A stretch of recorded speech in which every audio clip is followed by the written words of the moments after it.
Good morning students, आज हम आपकी पाठ्य पुस्तक क्षितिज के पाठ 9 जो कि काव्य खंड का पहला पाठ है कबीर का दोहरान करने जा रहे हैं। कबीर पाठ हम पूर्व में पढ़ चुके हैं, लेकिन उसे और अच्छे से समझने के लिए आज हम इसका दोहरान करने जा रहे हैं। कबीर व्यक्ति वे थे जिनका जन्म काशी में हुआ और इन्होंने मूर्ति पूजा का अत्यधिक विरोध किया। कबीर को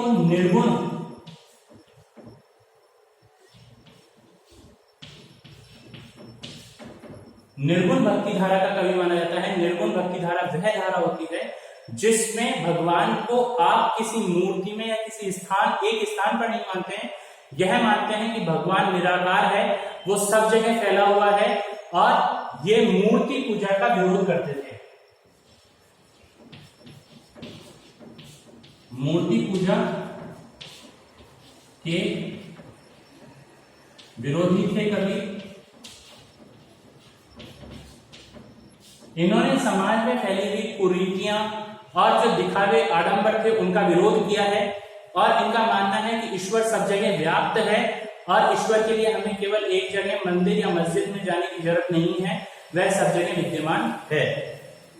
आपकी प्रस्तुत जो पाठ है इसे इन्होंने साखियां और शबद जो इनकी रचनाएं हैं वो इनकी रचनाएं कबीर ग्रंथावली में संग्रहित हैं और उनकी रचनाओं का एक संग्रह है बीजक जो प्रमाणिक ग्रंथ है, उसमें इनकी कई सारी साखियां और शबद। साखी और शबद जो है वो बात कहने का तरीका है कि ये किस रचना में कर रहे हैं। जैसे दोहा होता है, सोरठा होता है, उसी प्रकार से रचनाएं साखी और शबद में लिखी जाती हैं कई।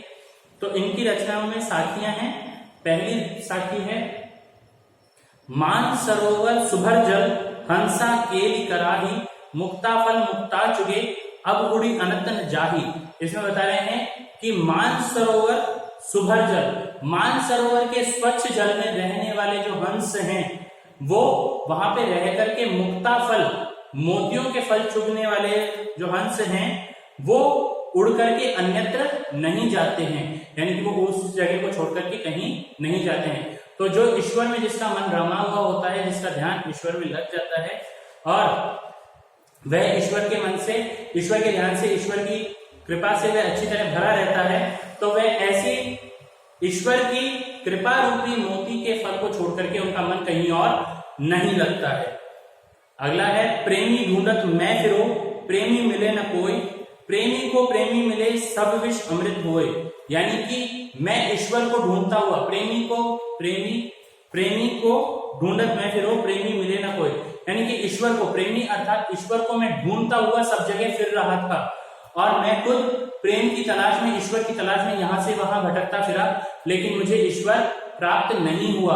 और प्रेमी को प्रेमी मिले, यानी कि जब हम अपने मन के भीतर ही ईश्वर को ढूंढ लेते हैं कि ईश्वर हमारे भीतर ही है, जो प्रेमी है वो मैं ही हूं और मेरे भीतर ही है और मैं ही प्रेमी हूं, जब इस प्रकार हम जान लेते हैं तो सब विष अमृत होए। तो मन का जितना भी मैल है, जितना भी विष है मन में भरा हुआ, वो सब अमृत में परिवर्तित हो जाता है।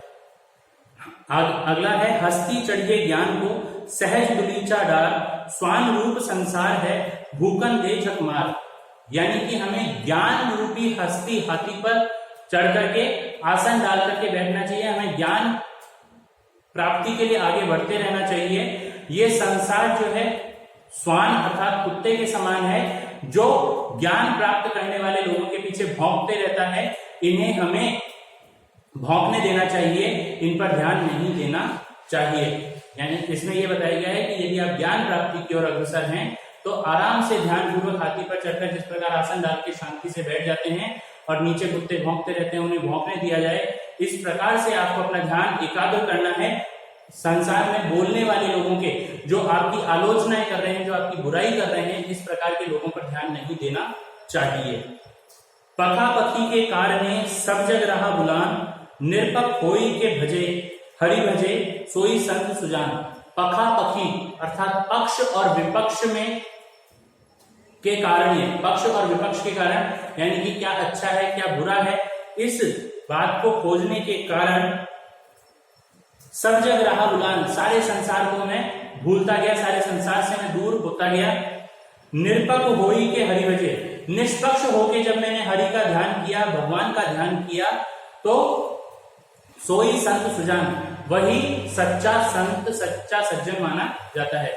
यानी कि जो व्यक्ति निष्पक्ष होके भगवान का ध्यान करता है, ये नहीं कि आज किसी और का ध्यान कर रहा है, कभी किसी और भगवान का ध्यान कर रहा है, जो निष्पक्ष होके भगवान का ध्यान करता है कि सब ब्रह्म एक है, सभी एक प्रकार के हैं, और इस प्रकार से जो ध्यान करता है वही सच्चा संत माना जाता है। हिंदू मुआ राम कही, मुसलमान खुदाए, कहे कबीर सो जीवता, दुहू के निकट न जाए।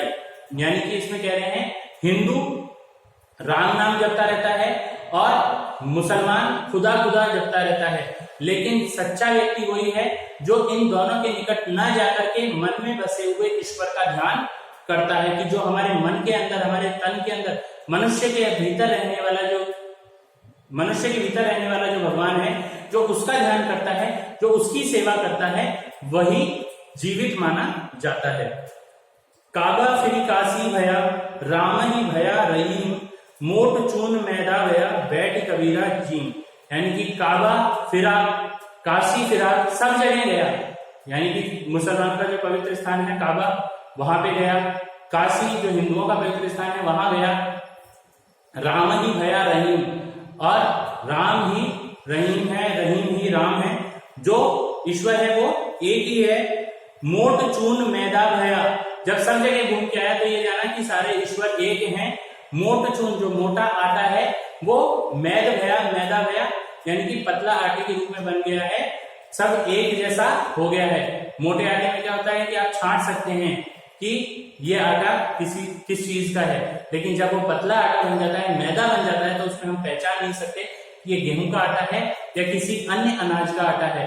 तो इस प्रकार से कबीर कह रहे हैं कि अब मोटा आटा जो है वो मिलकर के एक हो गया है, इसलिए बैठ कबीरा जी ईश्वर का नाम ध्यान कर। ऊंचे कुल का जन्म या, जे कर्मी ऊंच न होए, सुबरन कलश सुरा भरा, साधु निंदा सोए। यानी कि ये जो ऊंचे कुल में उत्पन्न होने से कुछ नहीं होता है, वह ऊंचे कुल में होकर के भी यदि आप गलत काम कर रहे हैं तो उससे कोई लाभ नहीं होगा। बिल्कुल उसी प्रकार से, जिस प्रकार से सोने के कलश में यदि आप शराब भर देंगे तो भी सज्जन लोग उसे बुरा ही कहेंगे कि हाँ ये खराब है, इसी प्रकार से यदि ऊंचे कुल में जन्म हुआ है लेकिन फिर भी हम गलत आचरण कर रहे हैं तो हमें खराब ही माना जाएगा। ये 3 की साखियां शब्द के अंदर इन्होंने बताया है। मोको कहां ढूंढे बंदे, मैं तो तेरे पास, ना मैं देवल ना मैं मस्जिद, ना काबे कैलाश, ना तो कोने क्रिया कर्म में, नहीं योग वैराग में, खोजी होए तो तुरंत मिली हूं, पल भर की तलाश में, कहे कबीर सुनो भाई साधु, सब श्वासों की श्वास में। यहाँ पे कबीरदास जी बता रहे हैं कि ईश्वर को ढूंढने के लिए, ईश्वर के रूप में वो बता रहे हैं कि मुझको कहाँ ढूंढ रहा है। ईश्वर भक्त से कह रहे हैं कि मुझे तुम कहाँ ढूंढ रहे हो, ना मैं काबा में, ना मैं मस्जिद में, ना कैलाश में, ना काशी में, ना किसी देवालय में, देवल यानी किसी देवालय में, किसी मंदिर में नहीं हूँ, किसी मस्जिद में नहीं हूँ, ना किसी काबे में, ना काशी में हूँ, ना किसी क्रियाकर्म में कि कोई आप पूजा पाठ कर रहे हो उसमें मैं मिलूंगा, ना ही योग वैराग में कि सबको छोड़ के और बैरागी बन के तो भी मैं प्राप्त नहीं होऊंगा। खोजी होए तो तुरंत ही मिलो, यदि आप खुद को ही खोजोगे, अपने भीतर ही खोजने का प्रयास करोगे तो मैं आपको प्राप्त हो जाऊंगा। और कबीरदास जी कहते हैं कि सुनो सज्जन लोगों, कबीरदास जी कह रहे हैं सभी सज्जन लोग सुने कि ईश्वर सब श्वासों की श्वास में, कि हर प्राणी की जो सांस है, जिस प्रकार से उसकी सांस है, उसके भीतर जो सांस चलती है, उसी प्रकार से ईश्वर सबके भीतर निवास करता है। गृह कार्य के रूप में आपको जो संलग्न वर्कशीट है, दोहरान वर्कशीट आपको दी गई है, उसे आपको अपनी उत्तर पुस्तिका में करना है। धन्यवाद।